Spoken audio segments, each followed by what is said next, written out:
Welcome to the Bay Insider with Amanda and Ying, where we talk about history, lifestyle, and real estate in the San Francisco Bay Area. Welcome back to the Bay Insider. Today I am with Ying, and our special guest is Arlo Zoerner from the Zoerner team with Cross Country Mortgage. So really happy to have him on here. He's a great resource in the world of lending. And we're going to talk about all kinds of different loans and the market in general and all of these kinds of things. I worked with him, I don't know, how long ago was that? About 3 months. About 3 months ago, with one of my clients who got a super sweet condo in the old felt factory in the Mission. And the deal went great. It was very smooth communication, the timeline, we met all the deadlines. There was not a hiccup to be had in the entire deal, and we closed in 17 days. So ever since then, I've been using Arlo as a resource and recommending him to other clients. So Arlo, why don't you give us a little background on yourself and Cross Country Mortgage in general? What type of lender, how you're different from big box and things like that. Awesome. Sounds good. Well, thank you guys for having me. It's always nice to come on and be able to network and share with other agents. So I've been a loan agent since 2002, all local here in the Bay Area. Started in my early 20s and I'm in my mid 40s now. That's a long time. Yeah. That's a whole career, right? 22 years of experience, like in my mid 40s. So that's the only job you had. Only job I've ever had. Really? Well, I had no flipping burgers or anything? I delivered pizza in high school around the small town of Benicia, which is here in the Bay Area. Okay. But my adult life has been all lending. Is that boring? Is that interesting? For someone who is looking for career advice, what would you say? Always super interesting. Awesome. Always learning, always solving new challenges and new problems, and then adapting and identifying with each consumer, as you guys know, is different. So each family's needs and the pace and the demands are always different. So it keeps you on your toes. Yeah, for sure. Yeah. In regards to Cross Country Mortgage, we're what's called a direct lender. So we're a privately owned company. That means that we perform all the functions of obtaining a mortgage. We perform under our roof. I want to pause for a second. So let's just go over the basic a little bit. The lenders that are large banks, the mortgage brokers. So you guys are direct lenders. So you're kind of both. Think of it as a blend of both. So the same way like you would go to a bank and they would take your application, underwrite your loan, and fund your loan. Okay. When people think of big banks, I always think of like Wells Fargo, Bank of America, Citi, or Chase. We perform all those functions under one roof. So that's called direct lending. All right. And we have a really large product line. We'll take on more risk than what the banks will take on. So we offer all of the vanilla type of products. Yeah. We have a lot of what's called non-QM products. I'll probably talk about that a little later. QM. QM. QM. Yeah, okay. It's a non-qualified mortgage is what QM stands for. I see. Not everyone understands the lingos. Even I don't. Stay tuned for later for more information on that. And then if there's a product that we don't offer internally, then I'm free to go and broker on the open market. Okay, that's what I thought. Which is, I think, so great for you, as somebody who's trying to provide a service that you actually are able to kind of resource all of those things. Yeah. So and lots of flexibility, right? Yeah. And Arlo is amazing on his own, but Cross Country Mortgage also, I was so impressed. And I've been talking to some other agents as well, just about cross country in general. And they all say, oh, yeah, it's the most hassle-free experience. I just had another deal. It was cross country. And this buyer was not even underwritten. I don't advise to do this at home. This is not something you should expect can happen all the time. But anyways, when they came to cross country, they were not underwritten. And we closed in 9 days. 9 days. That's almost the same to cash. Almost the same as cash. Exactly. Almost the same as cash. And it was a smooth we got into contract at night. The next morning, the appraiser was at the property. How do you guys do that? I mean, I'm a little off track here, but I'm curious. How do you do it? Like other banks, even 25 days sometimes is a push. I know. These banks, just the red tape and these are the rules and these are how we do it. So it's more common sense lending?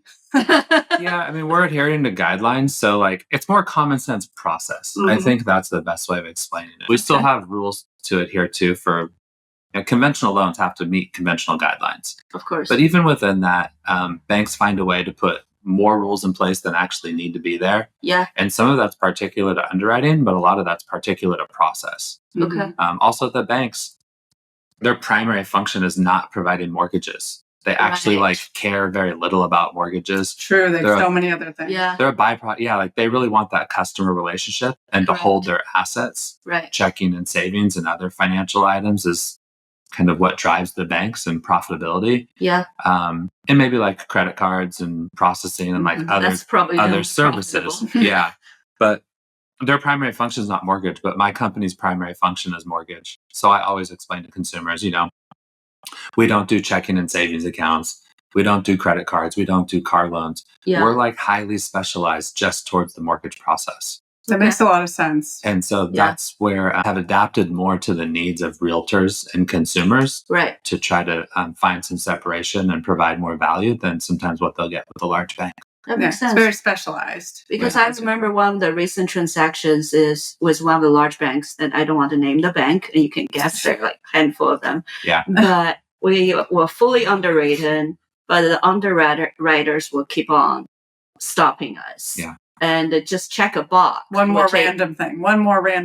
And then you go back to the queue. You start waiting for the queue again, another 24 hours, another 48 hours. It goes around for nothing. Yeah. It's the same thing. That took days. It can be arduous.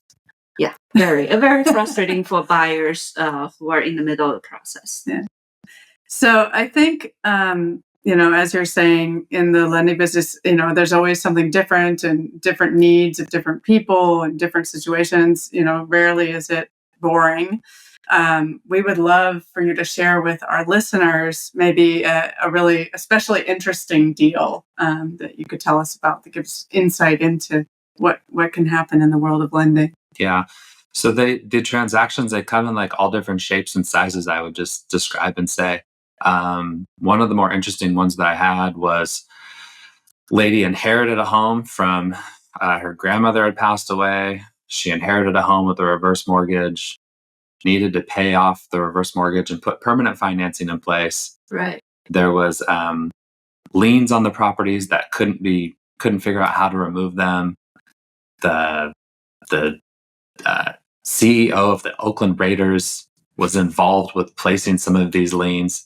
And long story short, it was a multi-year process. It was nearly a 2-year process to get through this. Okay. I changed companies, brought her with me, went through a few title companies. I just share that, some of the purchases are really short and sweet. And that's most of the time. Yeah. But then sometimes clients they need a lot of help. They need a lot of support. Can be complex. Yeah. So some of them are shorter journeys. This one was nearly a 2-year journey, but it'll always stand out. The day that but you finished it ultimately. We finished it, and the day that we completed it, though, the client's obviously just super thankful for all of the help and staying the course. The house meant so much to this woman. She had grown up in this home with her grandmother. Oh wow! And then when it was time to inherit it, she was at risk of losing this childhood home that was her dream to someday have this be their home. So certain ones like that mean a lot, and they stick with you. Okay, yeah. And that's a refinancing case. That was a refinance. Yeah. Oh my gosh. Yeah. Okay. That's a lot of work. 2 years. Yeah. It was challenging. Well, congratulations for getting through it. Well done. Well done.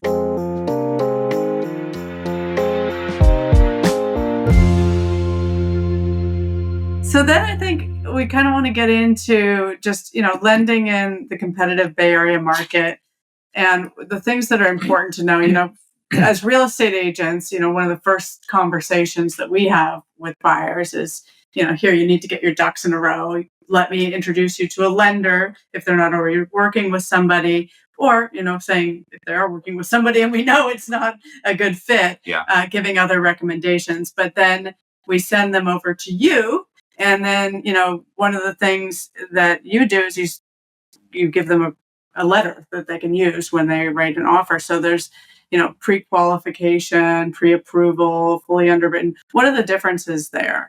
Yeah, so there's 3 different levels that will kind of offer and take a consumer through, or really that a consumer has access to. But one of them is clearly the strongest level. So pre-qualification or pre-qual, that's just a verbal interpretation of a consumer's ability to qualify. Correct. So literally, an application may not have been taken documents have not been collected and credit has not been collected. Pre-qual just means verbal, and you really can't use a pre-qual in this market to get an offer accepted. So, for example, I make a phone call to you. I make up some numbers. You give me a number, and that's what it is. We talk for 10 or 15 minutes on the phone. It's all done verbal. There's no verification of any information. Correct. So that's pre-qual. Yeah. So for a listing agent, that's not going to be real promising. Doesn't work here. So pre-qual doesn't work. Yeah, Forget about it. Accepted. That one's ruled out. And then the next level above that would be an actual pre-approval. So on a pre-approval, an application's been taken, credit's been ran, financial documents have been collected. So that's going to be income documentation and asset documentation. And the real key of pre-approval means it was the loan officer's interpretation of the information. Correct. And the loan officer's gone through application, credit, income, and assets, and the loan officer's determined that they qualify. Yeah.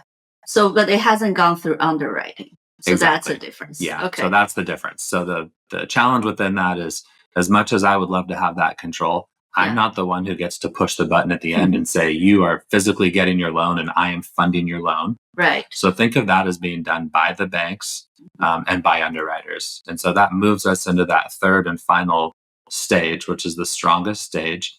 It's called being credit approved or being underwriting approved. A quick side note here is about 2 years ago, the California Association of Realtors added a box on the contract that you specify, are we underwriting approved or not? So if a consumer will follow my process and let me perform those steps where there's no cost involved and there's really no extra work on the consumer to be underwriting approved, then they have a stronger story to tell the seller when they go to submit an offer. They get to check that box that says, I've been underwriting approved.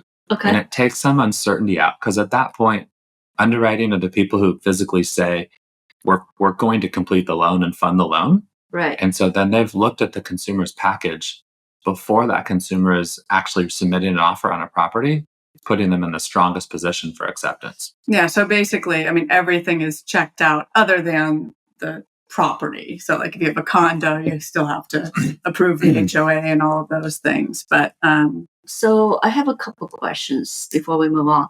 One is, some clients will say, I don't want anyone to pull my credits. How do you handle that?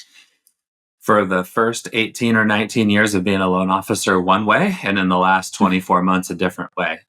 So the barrier of entry for us to help you with pre-approval is actually very low. Right now, we only need to do a soft credit inquiry. Correct. To be able to complete your pre-approval, and also with underwriting. So with a soft inquiry, we're going to get scores from all three bureaus. It's TransUnion, Equifax, and Experian. We're going to get your 3 credit scores, all of your debt levels, and we're going to get all the information that we need to make a credit decision or an underwriting decision, but without doing a hard pull. So there's no record of this on your credit report.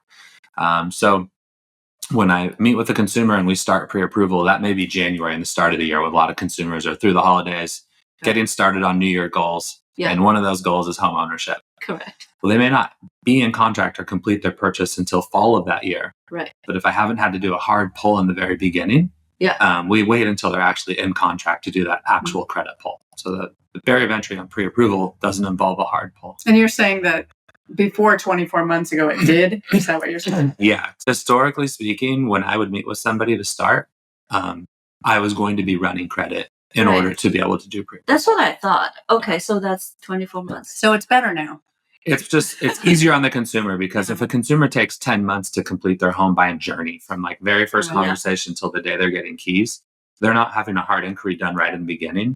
Right. And then another one done at 4 months. Yeah. And a third one done at 8 months. Okay. It's just a soft credit inquiry in the very beginning. And then we will do our one only hard inquiry when they're actually in contract. So I had incidents where clients figure out that they actually had issues on their credit report last minute, literally last minute. So if you do a soft pull, will you figure out early enough to address the issue or no? We will. Yeah. Okay. Well, if that issue exists, then we're going to know about it. Okay, that's good. So that's sufficient. So what's the difference between a soft pull and a hard pull then, other than it showing up on your credit report? Like, is there any different information that comes from it? No, they both show all of the same balances. You get scores from all the bureaus. So you would pick up treated. Collection activity and derogatory items. It's just actually the reporting of, does this count against the consumer's record or not Right. count? Okay, so what I'm really hearing right now is that people should do it immediately. Exactly. Yeah. Because even Absolutely. if they're super, super early in their search and they may not be buying for a year or 2 years, that might give them the information they need to know, I need to build up my credit score. I need to do this. So that's very valuable information. Yeah, maybe just one car loan needs to be paid off or some kind of dispute better to needs to be know. resolved. It's much better to know it up front than Especially later. if it's not going to be showing up in your credit report. So I think a lot of people don't know that. No, that's why I was asking that question, right? Yeah. Very good. Yeah. So I try to focus on a roadmap for a consumer. If you think about it, the roadmap is super important. We're here now at the end of August meeting with each other. Mhm. And sometimes you guys will meet clients in the field who say, we want to purchase next year. Right. Yeah. All the time. We're not doing this right now, and we won't want to do this through the holidays, but our goal is to buy a home in 2025. Yeah. Now is the perfect time to have an early conversation, Okay. because I think a fallacy is if we wait until February to talk and everything is not perfect, there may have been some things you could have been doing during the 6 months. Exactly. Yeah. So if they'll have an early conversation with the lender without being any cost involved and without having an impact on their credit score from a hard inquiry, we can do quite a bit of like just an early look and create a roadmap of things that they should do over the next 3, Almost 6, like 9 months a until they're ready. financial fitness plan. Yes. Getting ready. So let me play the role of the consumer now. I might say, well, but it's going to expire, right? How long is this valid for? So I'm not buying until next year. Why now? Yeah. How would you respond to that? I would normally respond and say, when we complete a pre-approval, consumers always come to me and they go, how long is this good for? Right.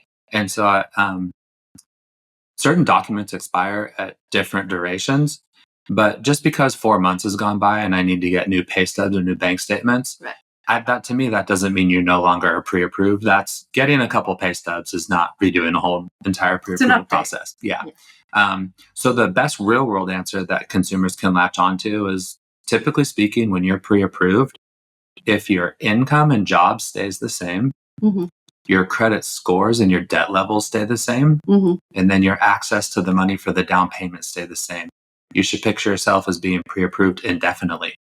Okay. So if we start now at the end of summer in 24, and you're not actually ready to purchase until Q1 or Q2 of 25, right. if you have a stable job and there's not going to be any movement, and your credit's in great shape and you're not all over with credit, and so these ingredients stay the same, then your pre-approval will last you through your whole home buying journey until you're ready.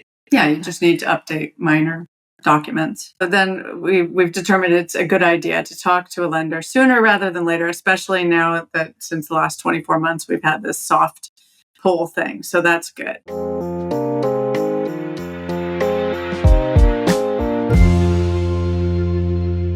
What about getting gifts from relatives? I know that's a big thing that happens these days, or getting gifts from relatives versus non-relatives. Like, what are the rules? How does it work? What's involved? What do people need to know? Yeah. A gift needs to come from a relative. I'm not a family member. Doesn't have to be like mom or dad, but it's supposed to have that link of sister, brother. I didn't know in-law. that. So it cannot be anyone? It cannot be a friend, because what they're looking at as a friend is like, if there's no family relationship and they're not a relative, then they start getting into the world of like, we're using your credit maybe and your income to qualify, but it's not really your money. It's somebody else's money. So are you trying to buy for the other person who can't buy? So gifts actually need to come from a family member. A fiance is okay. You don't have to formally be married, but you could specify a relationship as fiance. Okay. That's and interesting.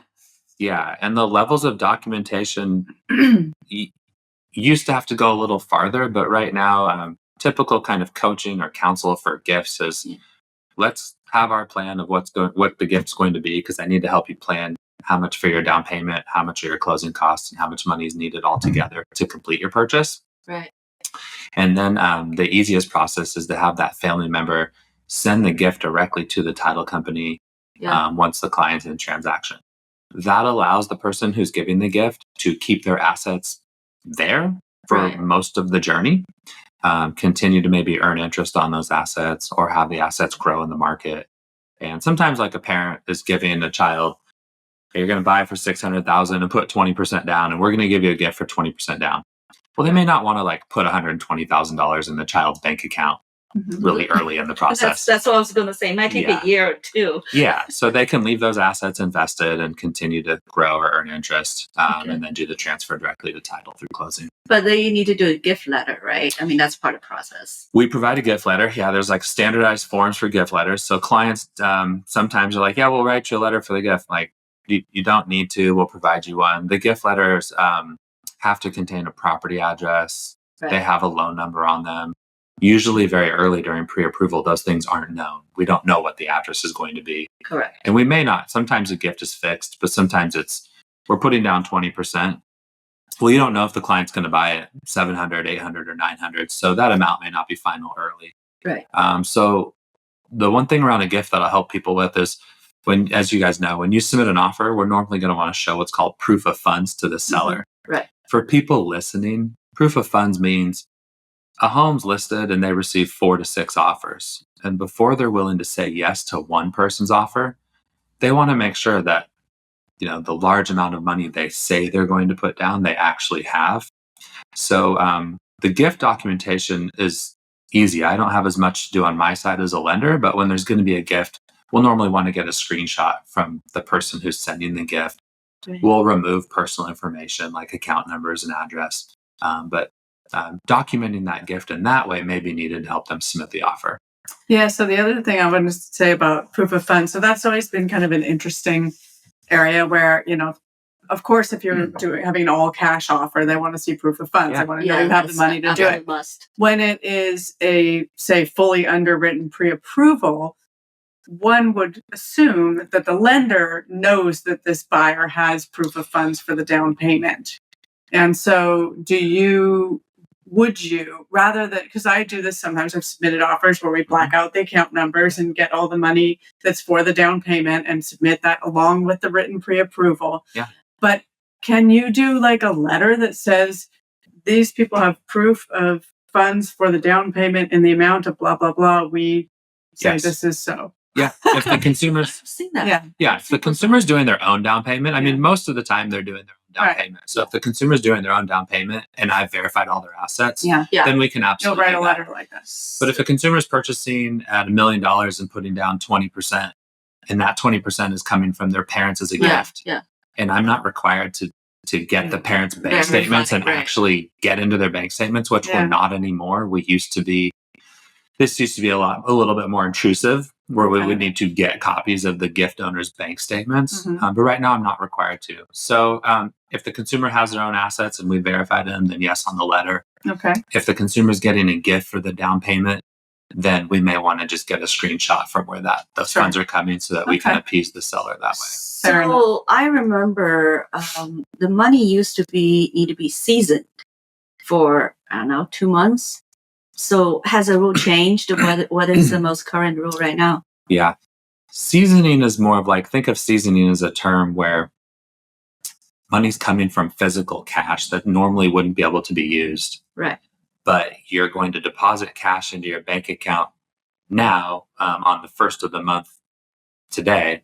And then you're going to wait 2 full months for clean bank statements so that when you finally provide bank statements to a lender, they can't see that it originated from cash because like an opening balance was the $200,000 that you put in. So seasoning is really only needed if you're trying to use funds that normally wouldn't be allowed by a lender. But if it's like pay that's coming in, yeah, because when the consumer, let's say like a consumer has a certain amount of money in the bank and they receive a large bonus from their employer. I see. So 1 month they have $100,000 and the next month they have $150,000. I see. You don't need to have any seasoning done there because you can document where those funds came from. Those were considered legitimate funds that came from an employer. A gift is the same way. You don't need to have a gift given early and let it sit for 2 months. That's interesting. Because a gift is legitimate funds. So seasoning really... It really has to do with... funds that are not considered... funds that are not considered allowable for the lending world, then you have to start looking at... So it's a bit of a shell game. Yeah. Exactly. That's what it is. Yeah. Okay, moving on.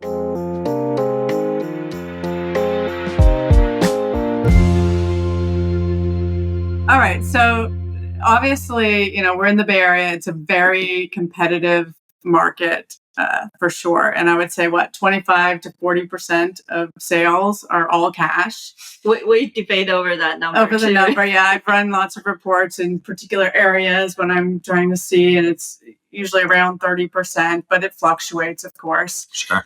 So I think 25 to 40% is a pretty safe bet.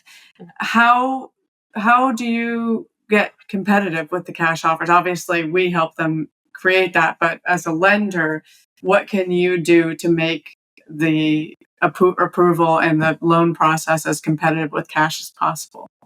Number one thing I'm trying to do, and this is just across the board with people, is how close to emulating a cash offer can we come? Mm-hmm. Yeah. So having an accurate pre-approval in place so we can close quickly, having a consumer credit approved with underwriting so that we've taken the uncertainty out of will you be able to obtain your loan or not. That uncertainty is no longer there once you've been underwriting approved. Offering a 10, 12, or a 14-day close of escrow, that's a little bit product specific. But offering a quick close, waiving contingencies because you've already had your underwriting done, those would be kind of some of the tools that are used to be able to compete with cash offers. Because cash buyers, as you know, whether it's right or wrong, they think they're so special because I'm all cash. Mm-hmm. My offer is better than everybody else's, and so I'm going to come in lower in price because I'm offering cash. That's exactly right. Yes. Yeah. So for a seller, though, instead of a cash buyer comes in at $900 and a finance buyer comes in at $920, that seller can get an extra $20,000 of profit from the sale. And so if we can have that not be, well, yeah, you need to wait 30 days to close, but we can close in 12 or 14 days. We're looking for ways to try to mirror like what's happening with the cash offers. And do you have any products that can basically be the same as cash? I think that's a loaded question. I mean, you hear that thrown around. Yeah. But ultimately, no. The problem with that, just like in theory type of a conversation, is when somebody has $1 million physically sitting in their check account, that is all cash. Mm-hmm. Right. When somebody is obtaining a loan, no matter how far they've gone through the loan process, it's really hard to say like this is an all cash offer because like it's really not an all cash offer. This is just my opinion. It's really just not an all cash offer. Even if you're underwriting approved, yes, you're still depending on a bank to complete your loan process. Well, the reason I'm asking, there is like HomeLight has an all cash offer program where basically you go through the loan process with them. There's extra fees and it does cost more money and there are hands and everything. Yeah. But if they're not able to close on the date with a mortgage, they will pay the cash and basically they buy the house and then they sell it back to the person. Yeah. So it is all cash in theory, right? So that's, it's like it is and it isn't, right? Like it is, but they're still policing a process. Yes. Like, are there inspection requirements? Appraisal requirements, all kinds of requirements, which I lost track. And that's where, like, I'm familiar with HomeLight, and we offer HomeLight, but that's where, but that's where I look at it and say, like, some of this is marketing, and some of it, I kind of struggle fundamentally with saying, like, HomeLight's a perfect example. We'll write a 15-day close, and if we can't obtain your mortgage, we'll close all cash for you. But you still have to having to adhere to a process and meeting certain requirements. Right. To me, that feels like obtaining financing or obtaining a loan. And so while the consumer may not obtain a loan and they may close in all cash, it doesn't feel like it's still not. It doesn't feel like it's a no strings attached offer where like I think it's just more of the certainty of it because we had a situation where the seller, for tax purposes, had to close on that date. If she didn't close on that day, she's going to lose a lot of money. Mm-hmm. So basically, I was saying, well, do you guys have anything like that where we can close, like you can provide the cash and make it happen, even though we know there'll be fees and other things. Yeah. We weren't able to do that. And we didn't have to do that because everything closed in time and everybody was happy and it was fine. And HomeLight really hasn't been that successful in our market. It was hot for a minute, right? Well, and I have worked with them through a whole deal with the buy before you sell program. Yeah. Which the people who I worked with, they never would have been able to buy the house had they not participated in that program. So for that reason, it was priceless, right? Absolutely. However, the process was very painful. It was not all cash. No, And that's, I also had clients that we were in the middle of the process, and they told us that no, we don't buy condos anymore. We change our policies. So okay. And that's where I'm saying this fundamental difference of when you have $1 million in the bank and you're writing an all cash offer because your checking account has $1 million. That's all cash. Right. When people are using programs, again, I'll use that word, to emulate a cash offer. They're trying to mirror a cash offer, but there's more checks and balances involved. Rules can change.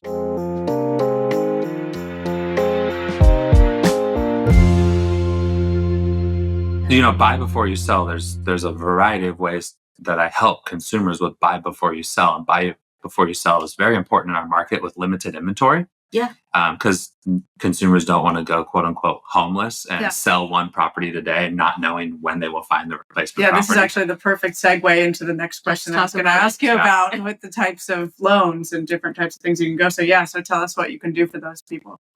So the things I call vanilla stuff is called a conventional loan, jumbo loans, FHA, and VA loans. Those are very common loans, uniform sets of guidelines. Although they're executed differently by different banks and loan officers. That's some of the vanilla stuff. Things that would be a little farther outside of the box would be buy before you sell solutions, which can include a bridge loan, can include the use of a home equity line of credit where they're going to access some equity that they have in one home to get liquid to purchase the next home. Could you explain what a bridge loan is for somebody who might not be familiar with that term? Yeah, absolutely. So think of a bridge loan as you own your home currently and you have a large amount of equity in your current home. And you're time for the family to move up into a different property, or you're changing areas for schools, or you're changing the home because your needs of your family has grown.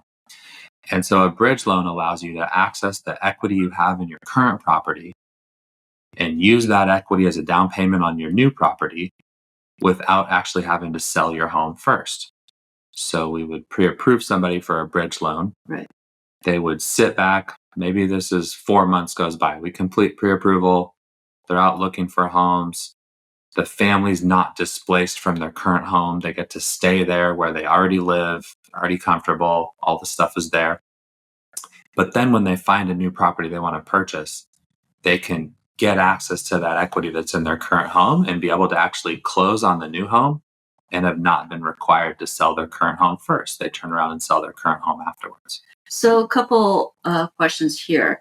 The consumers don't start paying until they need the money, right? So basically, they get a pre-approval for the bridge loan first, but the actual expense really start occurring once they borrow the money from you guys. Correct. So it's pretty cost efficient. Say we meet with the client in January and we pre-approve for a bridge loan, but they don't find a property till May, 5 months later. All along the way, they haven't quote unquote taken out the bridge loan yet. Correct. So they're not incurring interest charges on their current property and on the second loan for that duration while they're shopping. So there's no cost involved while they're shopping for the next property. Then they go into contract and maybe they close in 20 days as an example. It's all the way until that closing takes place. The bridge loan's funded right at the end.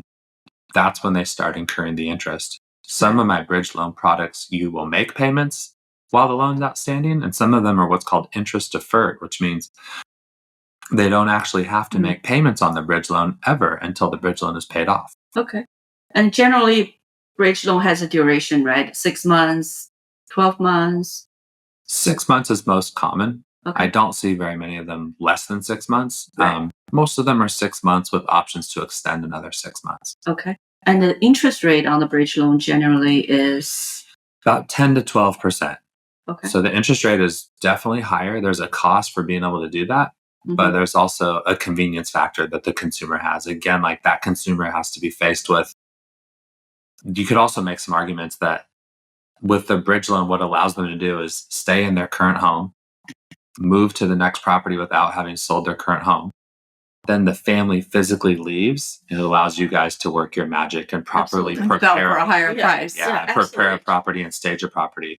So they're incurring some interest charges on their bridge loan, And the points, they have to pay from points too. Yeah, Right? points are going to vary from like 1 to 2.5 on the bridge loan. Mm-hmm. But I think you can also go back and say, if I have to sell your property with a family of mom and dad and 2 children and a dog, you've been living in this property for 9 years and it's tired and really needs some work to be able to present it properly. Yeah, that's a very good point. The cost of the bridge loan, you may recover those just by the advantages that you guys get of how you can position their property and present their property Right. to And a lot of prospective people just buyers. don't have the money for the down payment in addition to that, and the disruption that you mentioned. I mean, there's a lot of reasons why it can work out really well for people who are currently house rich and money poor. which is most of us here. Yeah, Of course. But exactly. one more key question here is, do you factor in some kind of listing agreement, lease agreement in your process, or both? So it's really product specific. Like within this umbrella and this world of bridge loans, I will arrange bridge loans through the company I work for, Cross Country Mortgage. Sometimes I will broker a bridge loan if I don't feel like, if there's a limitation to a product that we offer, which again, this is what's great about our company layout, is if there's a limitation to a product that we offer, then I can go and broker on the open market. I've also arranged some bridge loans privately for consumers during the last 12 months. And that seems to be really effective. Just again, less red tape, easier process. So you're talking about private investors, right? Yeah. So within that, there's a lot of different solutions. So it's always going to be very specific to the consumer. There's just not a one size fits all answer. But to answer your question, some of them don't care about what your payments are. Yeah. Some of them do care, but they will exclude your current home from being counted against you if you have a signed listing agreement. Correct. Sometimes you need a signed listing agreement and an accepted offer. Right. So we're just kind of, we're crossing in and out of a variety of different products. Gotcha. And that's where a loan officer's value is really added, is being able to understand what the consumer's needs are and what ingredients they have to work with. Okay. And then how to navigate that most advantageously from a cost standpoint, Right. process standpoint, and then their eligibility and qualifications.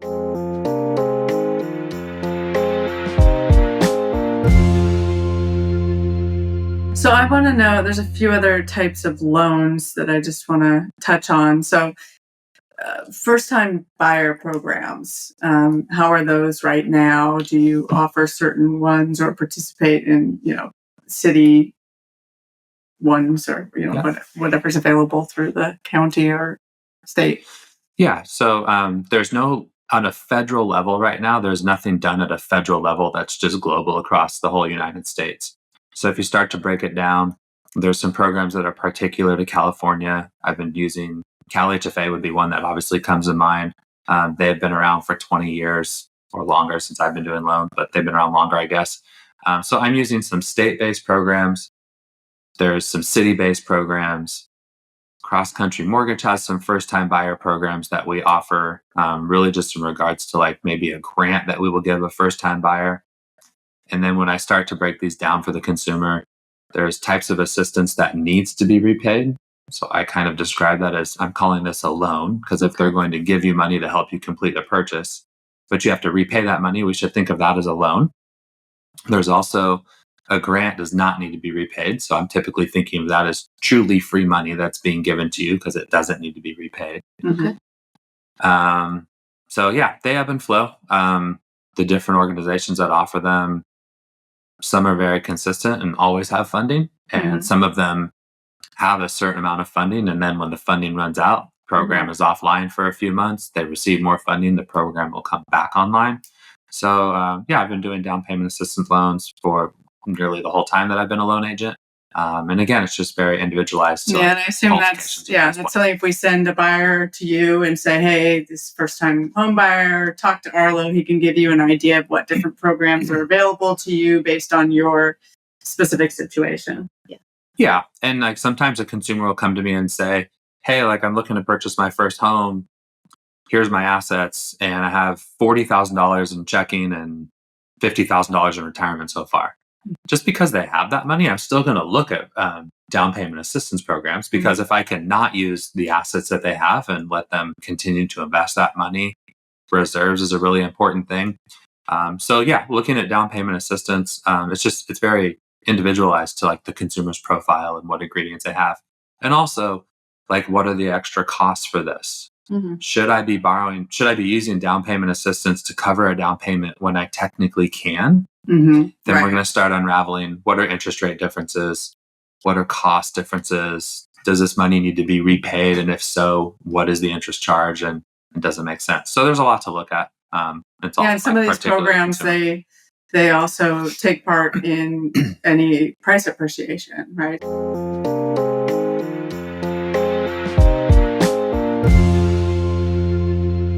So another question I had was with regard to like investor loans. I've heard that there are new programs that take into account rents on multi-unit buildings in different ways than before. Is that something that you guys do or are aware of? It is, yeah. So some of these other loans that kind of falls under that what's called non-QM, or it's a non-qualified mortgage. So I'll answer that, and then a couple other pieces to this. So some of the loans that we do where we have proprietary product line, but they're also offered with other companies and brokers. Bank statement loans for somebody who's self-employed and has really great revenue coming in with their business monthly. But by the time it gets to the tax return, they've used the advantages that are given to them with a creative CPA to minimize their tax liability. But that means what ends up on the bottom line of the tax return is very low. So sometimes we'll look at somebody's 12 months of a business owner's bank statements and derive income only from the bank statements and not need to consider all of their deductions. So there's bank statement programs. There's programs where we're only looking at somebody's 1099 and we don't look at the tax returns. Programs that are based off of the amount of assets that a consumer has. So maybe they have a lot of assets but no income, or $4 or $5 million in the bank, but they have no income. That person should be able to get a loan for $600,000 or $800,000 when you have like $5 million in the bank. They're probably good for the loan. Yeah, probably. But banks don't see it. The traditional programs, they're hyper focused on a borrower's ability to repay. Right. And so when they don't have the income stream, but they have the assets, there's some different solutions there. And then the last part, investor loans or cash flow loans. Sometimes they're called a debt service coverage ratio loan, which is a attribute to a commercial lending. So those investor cash flow loans, they're hyper focused just on the property that's being purchased. They're going to look at how much is the total payment on this property. Yeah. So mortgage, taxes, and insurance. And then how much is the rents coming in on the property. And that's the basis of the loan. They're not looking at your other properties, car loans, student loans. It excludes everything else out from a debt standpoint on the consumer's profile. And it's just looking at how does this one specific property, the total expenses of the property monthly in relation to the rents, and that's the basis of the loan. Right. Just a very different equation, right? When you look at multi-unit building, it become a business case. What's your revenue and what's your expense? Yeah. And then the down payment go along with it. Yeah. And like commercial, when you go to buy a strip mall and you do a commercial loan, they're not looking at this person's personal income. Correct. They view the ability for the loan to be repaid from the rent on the strip mall. Right. So commercial is more isolated towards it's all about that one property as its own engine or vehicle of what's the cash flow look like and what's the ability of the buyers. How's the buyer going to make this payment? That answer is all based on cash flow from that one particular strip mall. Right. And so then this kind of mirrors that in a residential world. And like maybe there's a property flipper who doesn't have much income on the tax return, but they're purchasing property and they don't have the ability to qualify traditionally by documenting all their income. Okay. They want to avoid the cost of hard money. Right. And there's a middle ground, some of these types of products that I'm talking to you about called like an investor cash flow loan. Okay. So it's cheaper than hard money loan. Yeah. Which we probably should talk about Hard money? Yeah. Is that where they come and break your kneecaps if you don't pay it back, or what? I don't think it's that hard, but Not that hard. Yeah. Yeah, hard money just means you can't fit into enough boxes, then you get into a box where they're really just looking at the property. They don't care about your credit. They don't care about your ability to pay or repay the monthly payments. Their whole security is just in the property itself. Correct. Which you would think lending felt this way more about. I mean, people all the time. I'm only trying to get a $500,000 loan and my house is worth $1.5 million. Yeah. I can't default. Like this loan will never go back. Yeah. Unfortunately, like traditional lending is still just hyper focused on monthly income and Right. ability to repay that way. And they're not doing what's called equity-based lending, where they go, yeah, we'll make a $400,000 loan on a $2 million property because we know you won't default. Yeah. Then you just take the house and yeah. They don't take the house. But they don't. I know they don't want to. Yeah, the foreclosure process and attorney costs and all the checks and balances in there. Sure. Yeah. So hard money would be a last option from a cost standpoint. Right. But used as needed. And what's the interest rate we're talking about? So 10 to 14%. Okay. Like somewhere right now, probably a range of 10 to 14%. Maybe closer to 11 and 12 is pretty common on a rate. Okay. And 2+ points. 2 points is probably like a starting spot, and then it can go up depending on the situation and complexity. Yeah, I have a client who just got approved for a hard loan, 2% points, and then it was I think 10.99% interest. That's not too bad. No, it's not too bad. I mean, if you're only going to use it for short term and you need it and you have no other options and you know it's a good investment or a good life choice for you and it's short term, then yeah. Just make sure it's short term.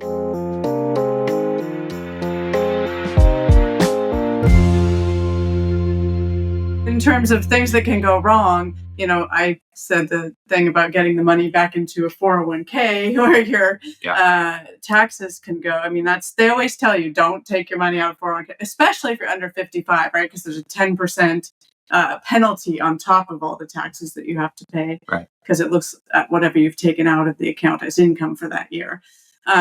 So, usually advising against that type of thing unless it's kind of a certain situation, I would imagine. But do you guys take into account how do you take into account people's 401k? They can normally use the account as reserves, but we're going to look at $100,000 in a 401k.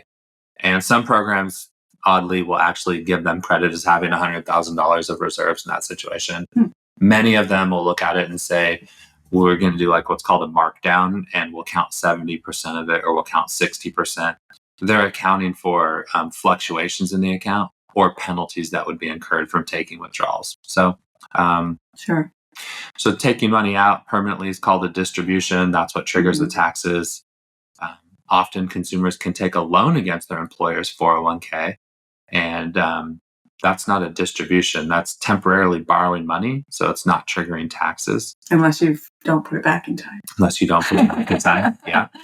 And we actually normally wouldn't be counting the payments on that. So sometimes a consumer is very close on how much they need, but they haven't sold a property yet, and they want to stay out of needing to do a bridge loan or other creative financing. So maybe they'll tap their 401k for $30,000 to $50,000 and use it for a few months until they sell another property, or just make payments back on it over a long period of time. But it's not triggering taxes in a distribution. The money goes back in. Right.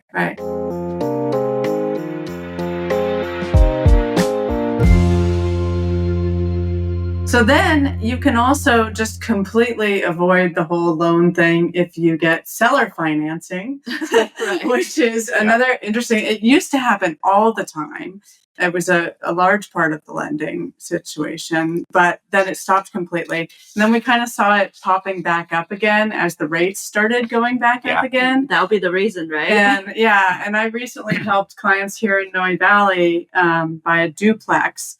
It was a competitive situation, and the listing agent wasn't thinking about seller financing. The seller wasn't thinking about seller financing. My clients were getting an inheritance, but it wasn't happening until midway through the next year. They didn't want to do hard money. They didn't want to pull a loan, etc. So we put together an offer that really laid out all the benefits of doing seller financing. Because if the seller doesn't need that influx of cash at that moment, and you can offer them, what was a high market rate for the interest rate at that point, sure, and it's a short-term loan, your offer is better. You have the same amount or maybe even a little bit more than some of the competitive offers, and they get that interest rate for, say, 6 months.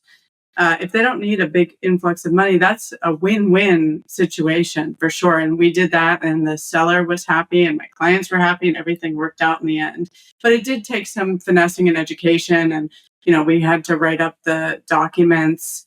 The escrow company helped us with that, and they paid it off, and everything went well with that. So that's another option. Yeah, it's pretty rare, I still say. Yes. Very, It definitely very is. small percentage. But I do think, I talk to my clients who are doing listings to say, hey, if I know they don't owe much on the property or something like that, and they're not planning on using it immediately, it's not a bad idea, No. And sometimes a seller has reached the end of their journey where they're not wanting to continue to own the property and maybe maintain it. Or they look at it, we bought it a long, long time ago for $300,000. It's been 30 years and it's worth $1.3 million. Yeah. So we've made a lot of money, but we want to lock in that gain. But then we don't have somewhere else we're going with the money.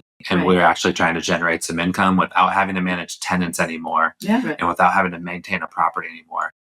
So that's where a real estate agent is really adding some value, and stronger ones will differentiate themselves from other agents is, peeling the layers of the onion back and asking the right questions. And, to make the right recommendations, just like you do in your business.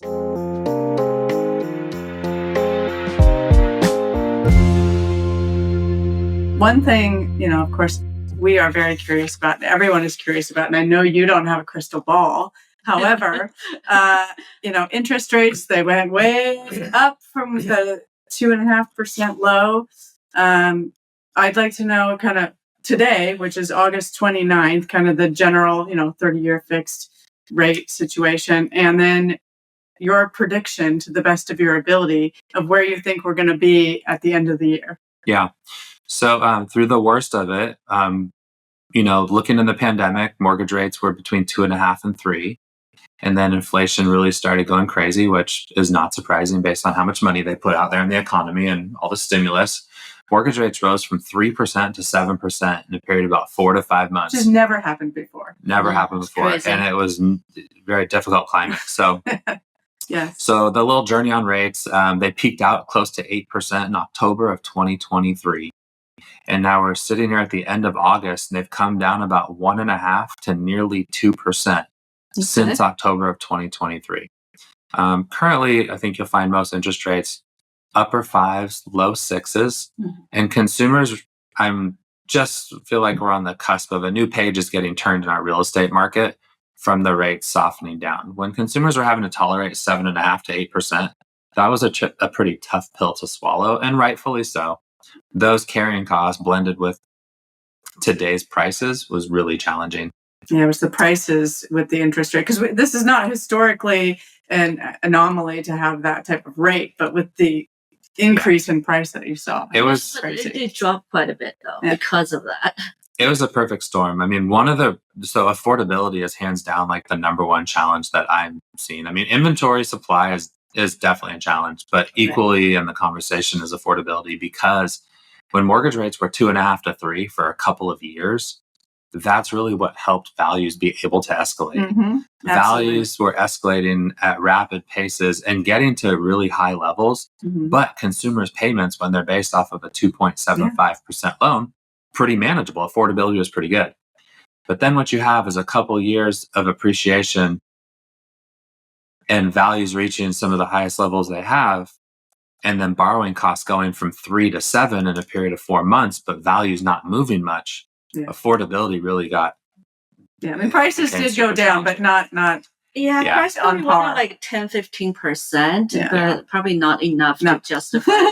It was a shock. It was a shock to the system. People looking at their pre-approvals and seeing at the beginning when they were pre-approved at 3%, and then all of a sudden at 7%. It's like, oh my gosh, that house I'm buying is a totally different house. We've been working our clients, in those months too. And I'm sure it was tough for you guys. I mean, there weren't a ton of people beating down the doors. Yeah. But so prices softened some, but not enough to account for like a 2.5x on borrowing costs. And that's what we saw on borrowing costs. So to answer the rest of your question, they've come down quite a bit. I would describe us as maybe mid-cycle. I want to say we're early to mid-cycle on interest rates coming down. Okay. A longer-term projection, the government still, and some of the Mortgage Bankers Association and some of the larger financial companies who really have quite a bit of intel and resource, they're targeting a 4.5% to a 5% mortgage. I still think that's in the next couple of years. Right. So let's call ourselves right now in the upper 5s or the low 6s. And as we get into 2025, I think we can start to think about 5 mortgages spread throughout the 5s. Starting the year in the top half of those 5s. And by the time we get into the second half of the year, getting closer to 5.0 to 5.5 is a likely outcome. This is all driven around inflation continuing to cool, and our labor market is finally starting to show some cracks. So that's what the government's watching is what's the labor market unemployment look like, and what are our inflation numbers. And that's why we're right around the corner from seeing our first cut in the next few weeks. Federal Reserve's going to make their first cut to rates. Yeah. And then November we have an election, so that's a whole other story that nobody can predict. And we won't get into that. That's a whole other podcast. You may or may not catch on this channel.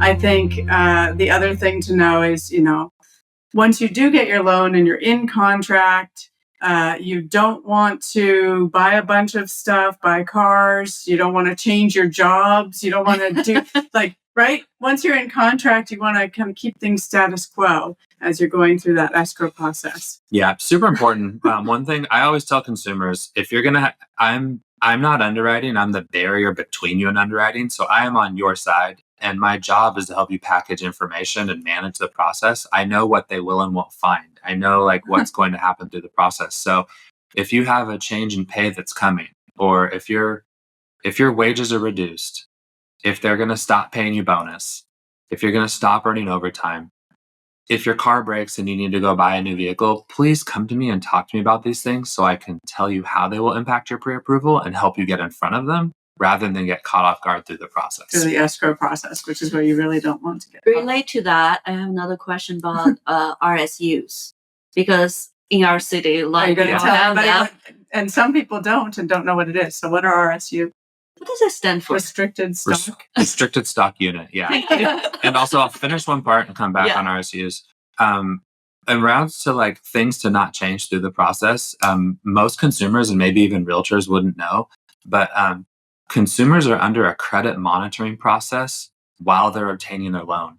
So a lot of times I'll meet a consumer in the beginning of the year in January, and we'll look at their credit. They'll go into contract a few months later. And in the consumer's eyes, it's like, I already did my pre-approval, so now I can go do whatever I want. That's actually definitely not the case. That's interesting to know. You're being monitored, supervised the whole time. Yeah, we can see your credit card balances changing during this 20-day period where you may be in contract. Okay. So if you're pre-approval, if you have taken a pre-approval to the limit of what a consumer can qualify for, there's not room for credit card balances to increase, and we will actually detect and be able to see that they've increased. Yeah. Lenders have an obligation before they fund a loan to make sure that the consumer qualifies for the loan. So you look at pre-approval spreading out a home buying process 2, 4, 6 months. You need to maintain your credit balances of where you started. The pre-approval was mostly like a snapshot in time. Yeah. Right. And so I always encourage consumers, and I tell them, you're right on the fence. There's no more room. Or you actually have a lot of room, so just continue to use cards as you want. You can get a new vehicle with a $600 or $800 payment.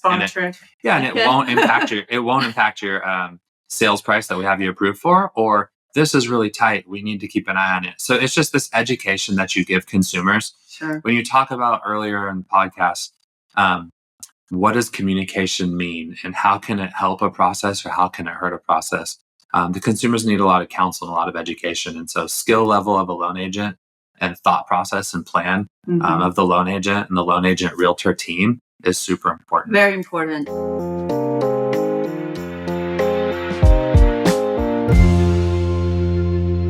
Getting back to your question on RSUs, RSU stands for a restricted stock unit. Right. It's a way that an employee gets paid in the form of stock, but it's restricted because they don't get the payment right then. There's a waiting period until it's vested. Right. And then they eventually will exercise that stock unit.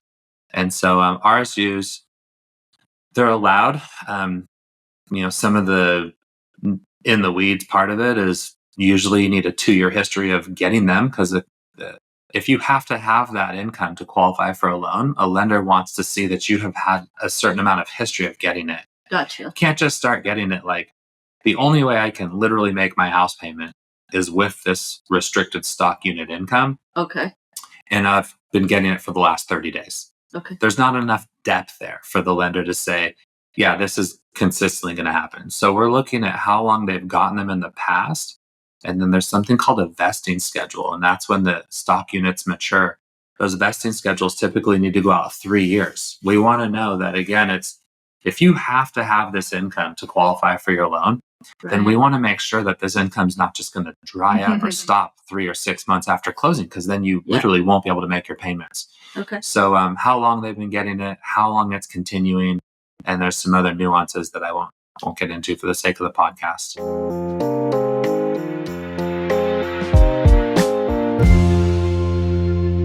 But yeah, we live in a bubble here in the Bay Area. But you have all the answers, and if someone wants to get more into it, they could give you a call, and they would know.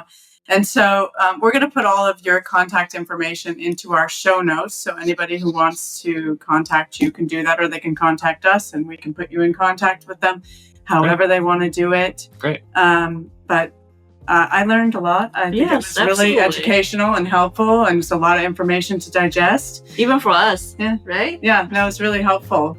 It's just so important to have a good lender. Yes. That's the only thing I gotta say.